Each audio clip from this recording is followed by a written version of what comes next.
Hello everybody and welcome back to our channel. Today also we have got another video. In this video I will be showing you how you can simply go ahead and redeem Zara gift card there in your Zara. But before we start with our video, please do make sure to like our video, subscribe our channel, and yes, without any further delay, let's go ahead and step into our video.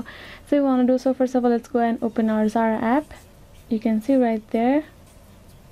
Once your app is open, go ahead, tap on this shopping bag where you will actually choose a product to buy and they will be listed over here. So to redeem your Zara gift card, you will have to purchase a product and redeem there. Tap on this continue option and now you will see this. Now you will go ahead, edit your address. You will simply go ahead, add your address over here. Once you're done with your address, simply tap on this save option, including your number and postcard and city, everything which obviously you will need to add.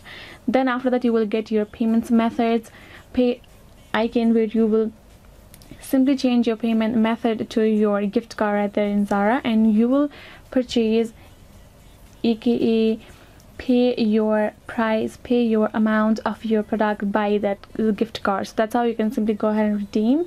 And yeah guys, this is it. If you got more concerns, do leave them in the comments below, and yes, I'll see you guys next time.